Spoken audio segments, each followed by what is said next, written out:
You're listening to a Mamamia podcast. Mamamia acknowledges the traditional owners of land and waters that this podcast is recorded on. I was 1 minute early. We were I'd like it on trolling the you record before you got here. Now, my resolution this week, on time. Actually, on time. a couple of minutes early. Yeah, you can't shoot for on time. This is why ADHD people can't do it. You have to shoot for early. Because so this morning I left really early. A bigger window. This morning I left really early and I actually got quite anxious on the way thinking I'm going to be early. I don't know what to do with that time. Are we ready, my friends? Mm-hmm. 3, 2, 1. Welcome to Mamamia Out Loud. It's what women are actually talking about on Monday, August the 14th. I'm Holly Wainwright. I'm Mia Freedman. And I'm Clare Stevens. And on the show today, you'll never guess what women are actually talking about. So many Australians have not all watched the same thing at the same time as they did on Saturday evening. So what is our collective Matildas obsession teaching us? Plus, Christy, Linda, Naomi, Cindy, the original supermodels are staging a comeback, but does anyone care? And the viral row about who gets your surname. But first, Clare Stevens. Best night of my life. Best night of my freaking life. And my jersey somewhere. Oh my God, I love mine. On Saturday night, the Matildas' penalty shootout win against France became one of the most viewed TV sporting events in almost 2 decades. It's likely it reached the largest audience since Cathy Freeman's 400-metre gold medal race at the Sydney 2000 Olympics, which I remember very vividly. And a couple of days before, columnist and academic Waleed Ali had written an article for the Sydney Morning Herald that was called Who Do Barbie, Taylor Swift and the Matildas Have in Common? Us. And it was about why it's so astonishing and quite rare to be living through this moment. Come on. It's also that what they have in common is women. Yes, women. Women move mountains with our attention and our dollars. They really do. But I'm going to argue that point's not just women who watched the Matildas on Saturday night, my friend. No.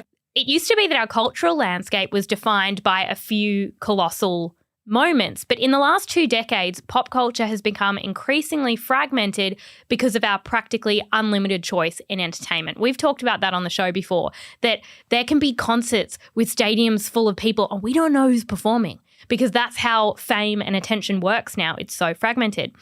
We simply don't see people gathering and participating in concert and having a common cultural focus.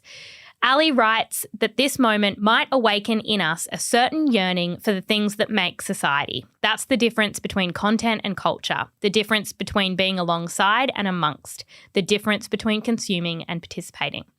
Now, I watched Saturday What nights. does that mean?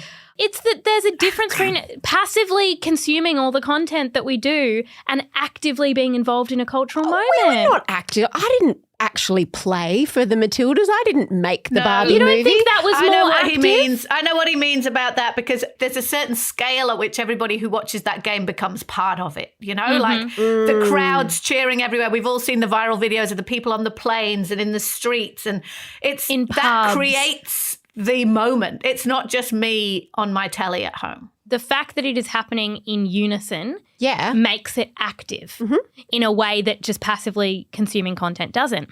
Now, I watched Saturday night's game at my sister's house with friends and was getting messages in all my group chats from people at home or at the pub or at the game, all responding in real time to the sickening tension of it all.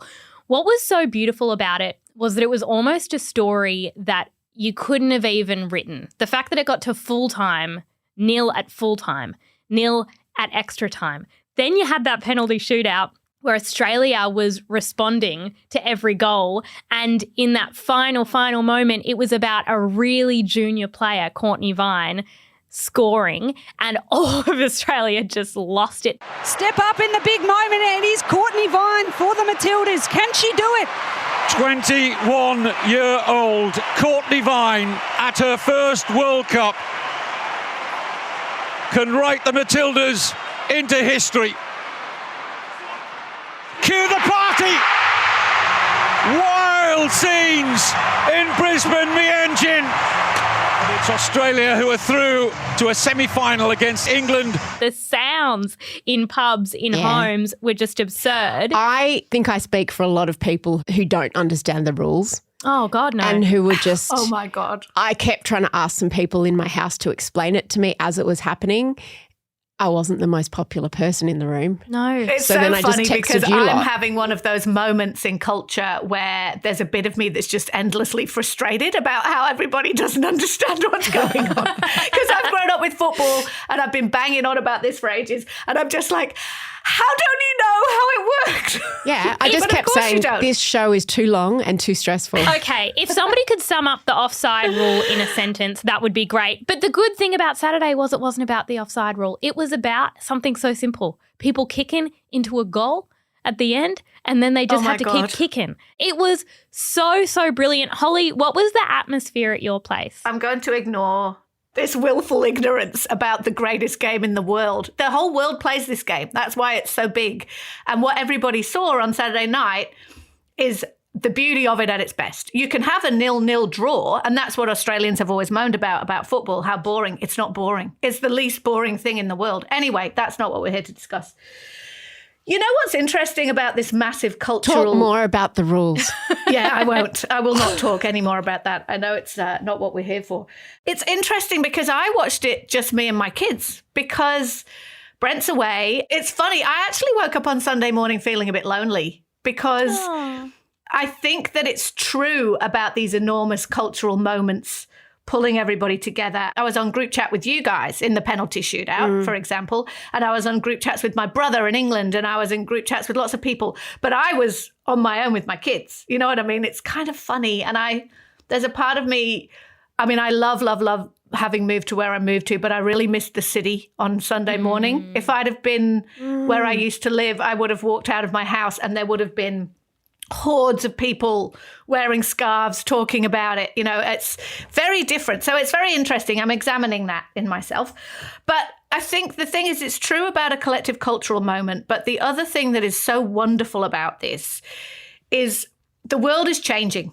Literally in front of our eyes. We saw progress. The way that everybody is so interested in what this team are doing is a genuine progressive cultural shift. And we live in a world at the moment that is so fragmented. We are constantly told to fear change and progress and challenges to the way things are.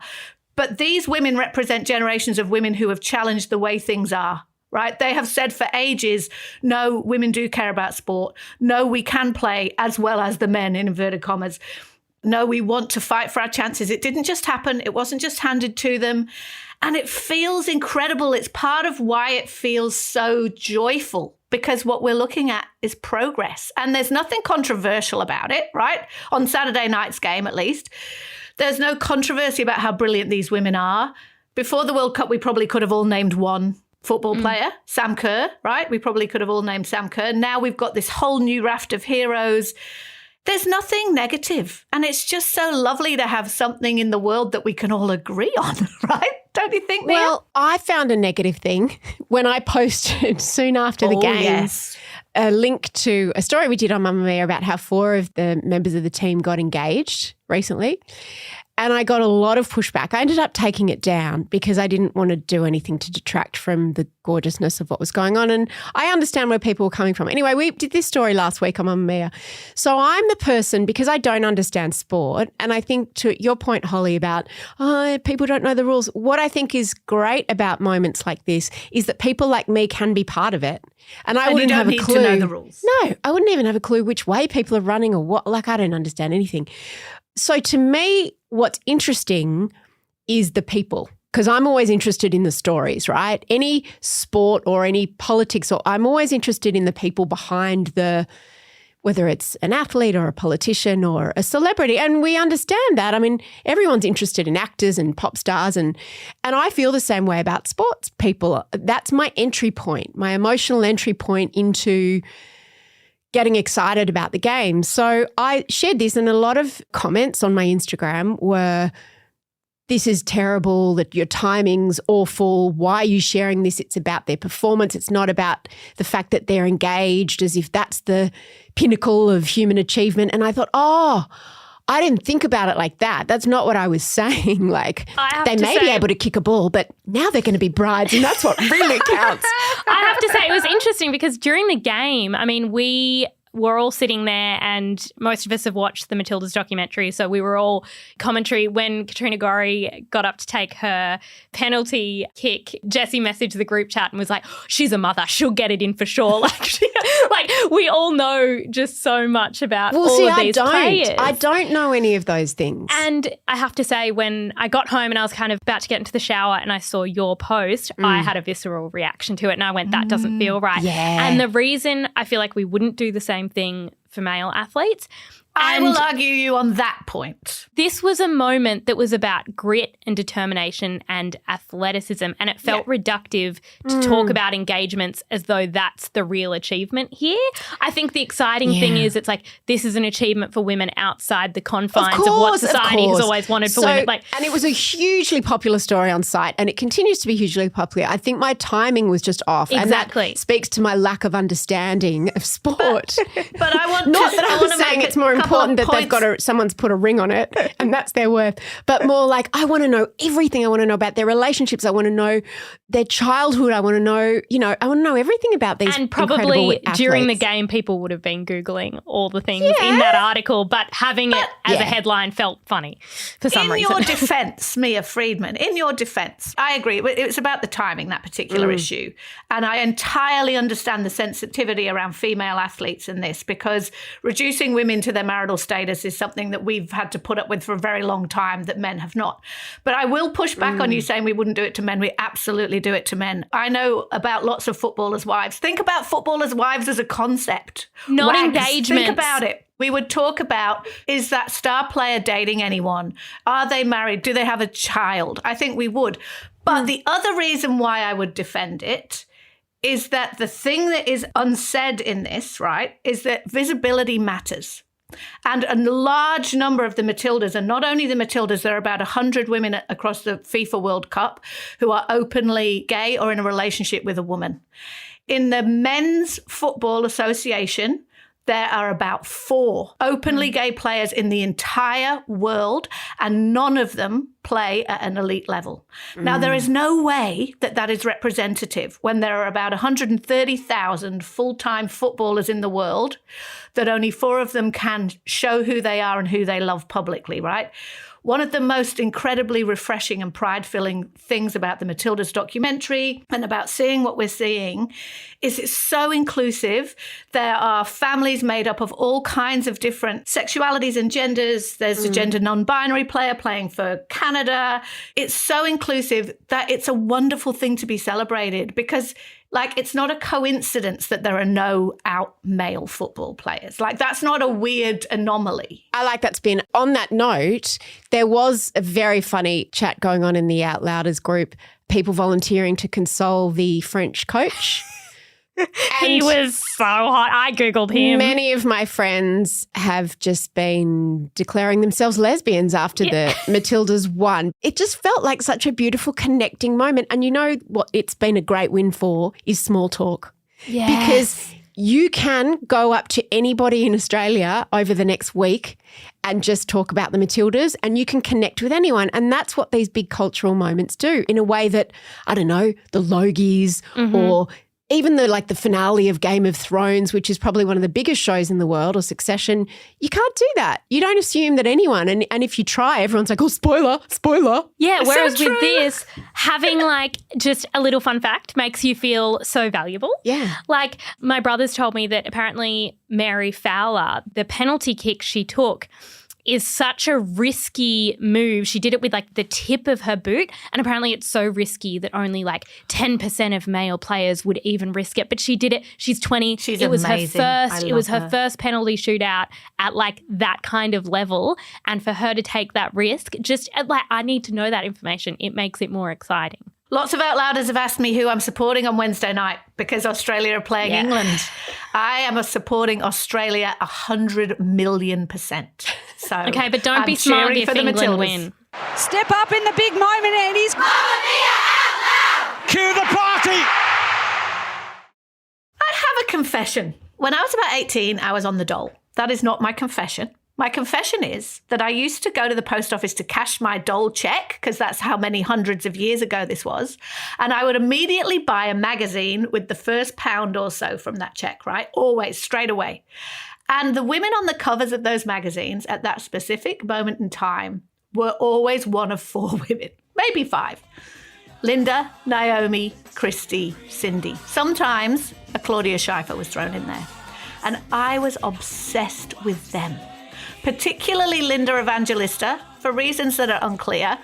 I was obsessed. They were the supermodels, and I didn't relate to them. I didn't even want to be them. I just found them absolutely fascinating, and I really, really, really liked looking at them, right? Now they're back. The original 4 supers have made a documentary series. We haven't seen that yet because it's about to drop, but they're on the publicity trail and posing on the cover of UK Vogue. Now all aged between mid to late 50s, they're counting on that fascination that I had as a young woman to propel a whole lot of new interest. But even I saw that cover of the original supers and was like, meh, how funny to care about only what a body looks like, I thought. I wonder if now we care about so much more. Are, insert celebrity name here, funny or controversial or political on social media? And then, if we're running with the zeitgeist of this particular moment, can they kick and run and jump and spin like a Matilda can? Mia, am I being wildly idealistic thinking that worshipping beauty for beauty's sake is kind of over? Oh, what an interesting question. I think it is, in that you need to be able to do more than just look a certain way. And I think they existed in a time before social media. So now if you want to become a model, having a social following and being able to do things on social other than just look a certain way in front of the camera, which is an art in itself. And you mentioned Linda. I think of the 4 women on the cover, Naomi, Cindy, Christy and Linda. Probably Christy and Linda were the purest supermodels because they weren't really personalities. They didn't really do interviews. They didn't, Cindy Crawford was also an MTV VJ and, Naomi was in the news all the time for throwing phones and, getting in trouble. But Linda, and at the time of their peak, they literally were just pretty faces and bodies. And I think that does feel incredibly reductive now. I mean, I've always thought that about modelling because even as you say, when you look at Taylor Swift or Barbie, like Margot Robbie and Barbie, those women are aesthetically as beautiful, objectively conform to all the beauty standards, right? But it's what they can also do. So it's like plus, plus, plus. I don't know if that's progress or not, that you have to be like incredible looking and be able to sing and dance or act. See, I think the idea of worshipping beauty for beauty's sake is not over. I think we just dress it in different clothes, and I think we attach certain qualities to beautiful people that they have not at all shown that they had, but just in order to make ourselves feel better. So I am a cranky bitch today. I will own that, so I'm going to be very negative about the supermodels. But the first sentence of that Vogue article, it described them as supermodeling with humour.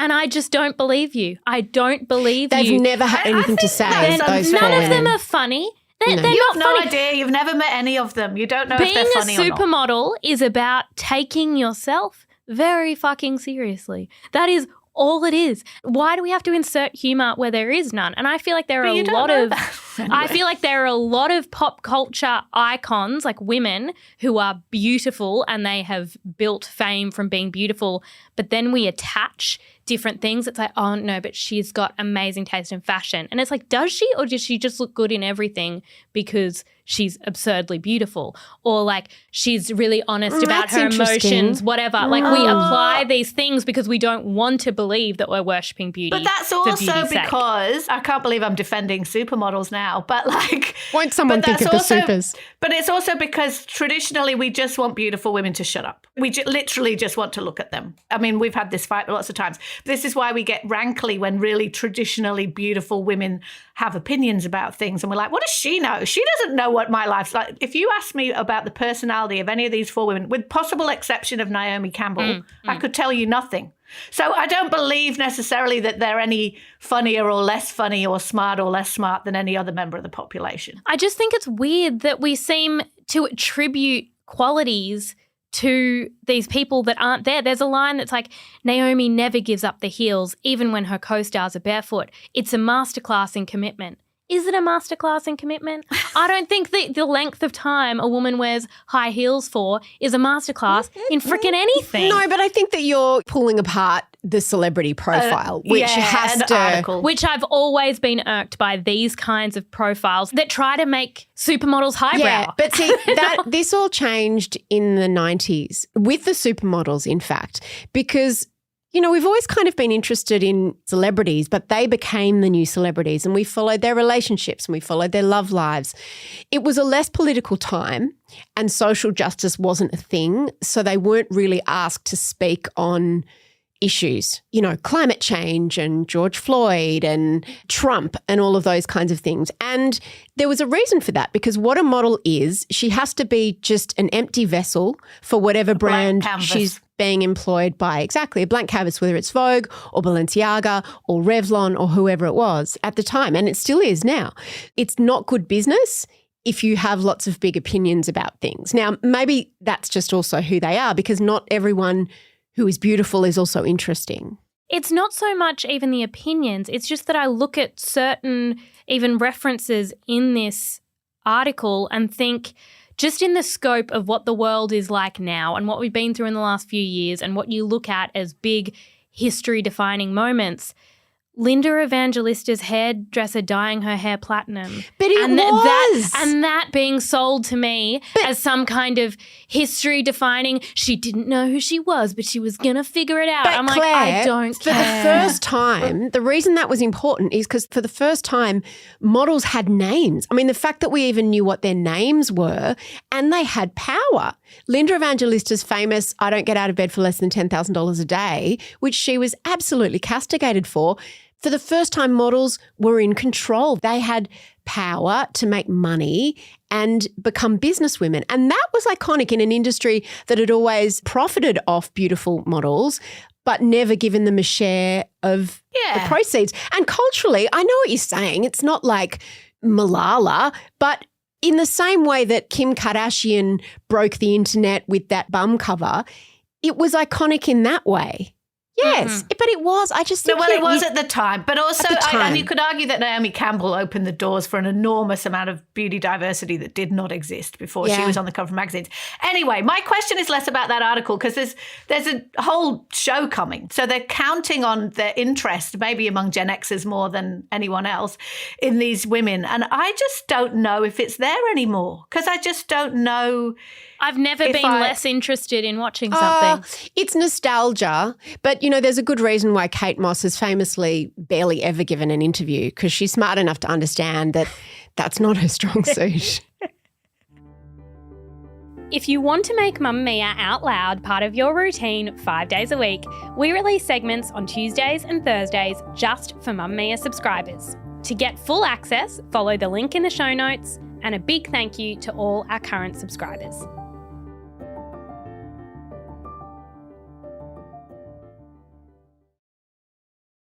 A UK barrister has sparked fierce debate this week after urging all pregnant women not to give their new babies their father's surnames. Dr. Charlotte Proudman went viral on Twitter, or whatever it's called, this week with her message to expectant mothers. She wrote, "A message to pregnant women, please give the baby your surname.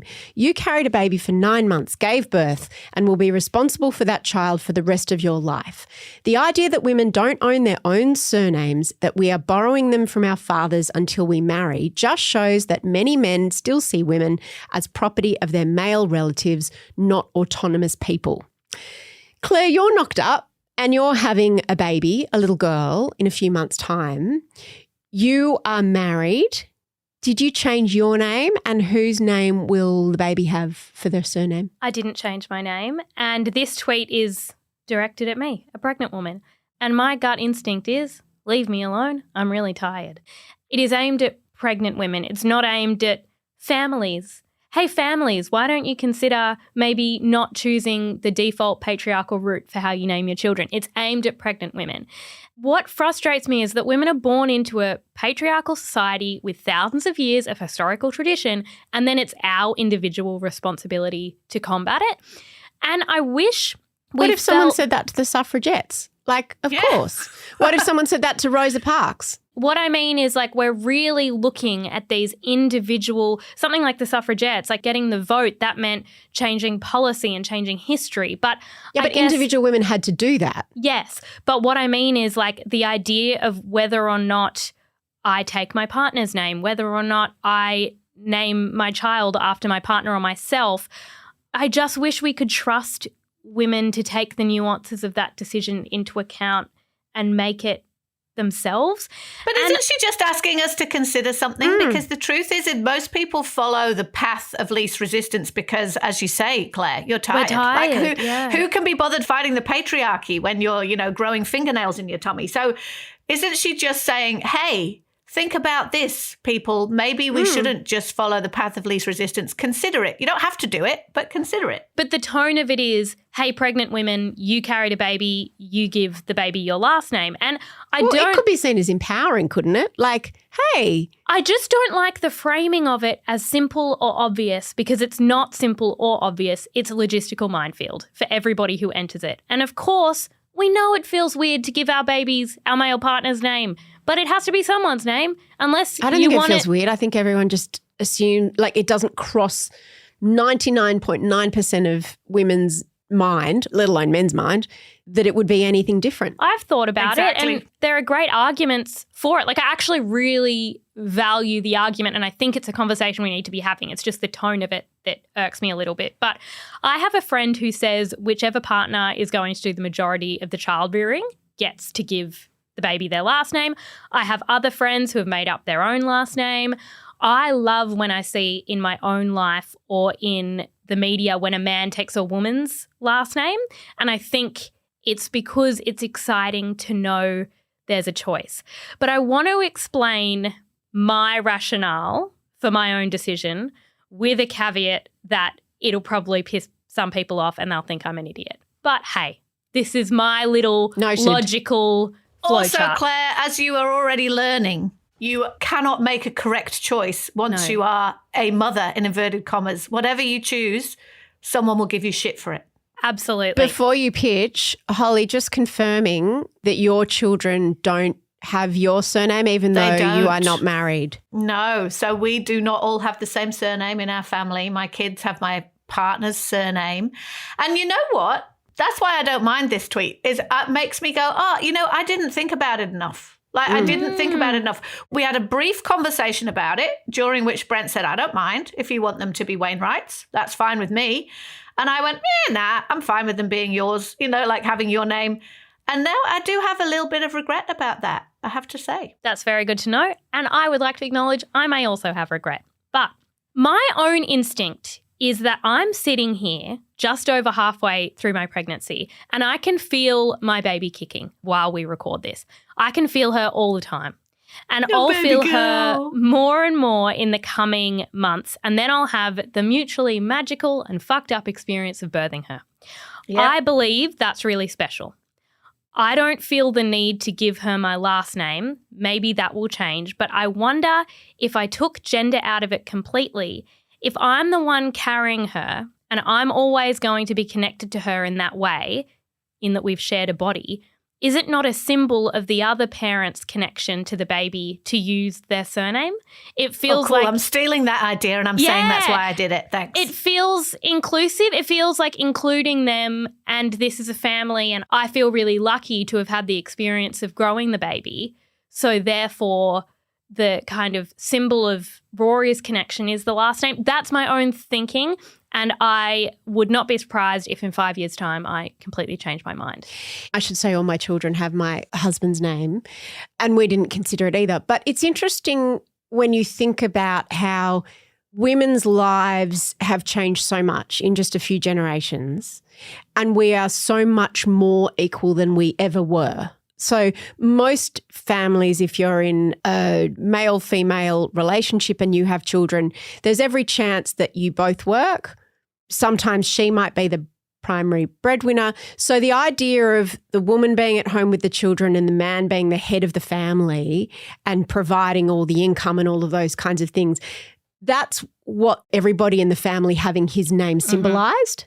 So even though I guess the roles have changed, no one's questioned that as a default, which is why I actually like being challenged. I like my idea of it being challenged. Why am I so defensive? I get really defensive about this stuff. And one of the responses to the tweet was, why would women do what you want rather than what they want? And that's how I feel. I think because you feel like... She's just bringing up a different option for you to think about. Genuinely, the most common thing I get about my kids having a different name to me is, oh, but didn't you want to all have the same name? And everybody says that to me.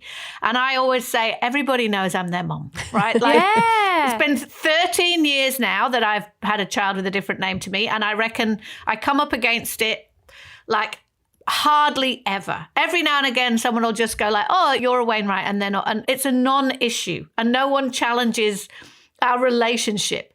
The other thing that's good about it is I can sometimes say they're your children, they've got your name, so you deal with it. It's protected my kids a little bit, I'd like to think. Yeah, see, you've got like a fame reason. I love that for you. No, but I think the reason you feel defensive, Claire, is that the implication is that you're a bad feminist if you don't do this. Sorry, that's exactly it. It makes it sound like by making the choice I'm making that A, I haven't considered the alternatives, which I have, and B, that I'm somehow failing feminism or doing something bad for women, when the fact is I'm tired. And sometimes when we're tired, we just side with tradition. I have a quick recommendation today, and that is for just the most beautiful book by one of my favourite authors of all time, Ann Patchett. She's an American author, and she's written a new book called Tom Lake. It's a beautiful book. It's set when her 3 daughters have come back to the family cherry farm during the pandemic, and, you know, all the workers have been sent home, so they have to, you know, pick the thing. And the children ask her about her past because she used to date this incredibly famous celebrity, like one of the most famous men in the world. And the 3 girls are obsessed with knowing all the details about how they met and how their relationship unfolded. So it's sort of told in 2 streams of time, the current and then flashbacks to this relationship that she had with this star. And it's just a beautiful read. I love reading anything by her. But I was listening to an interview with her, and she actually owns a bookstore in the little rural town where she lives. She doesn't have a computer or a mobile phone. She does not own a cell phone. Does she write on a typewriter or something? Maybe she writes on a computer, but she doesn't have an email address. Oh, I love it. And she doesn't have a mobile phone, and she never has. And she's not like 100 years old. She's, I don't know, in her late 50s or something like that. But I just found that a fun fact. She's amazing. It blew my mind. Her last book was a collection of essays, and there's one in there about her choice not to become a mother that is one of the best things I have ever read. Tom Lake by Ann Patchett. It's just a beautiful read. If you're looking for something else to listen to, on our latest subscriber episode, put on your tidy whities, grab a bowl of kosher pork dumplings, and get a pet if you haven't got one already. We recap episode 9 of And Just Like That. There's a link in the show notes. Thank you for listening to Australia's #1 news and pop culture show. This episode was produced by Tahli Blackman. The executive producer is Lize Ratliff, and there's been audio production by Leah Porges. Bye. Bye. Shout out to any Mamamia subscribers listening. If you love the show and want to support us, subscribing to Mamamia is the best way to do so. There's a link in the episode description.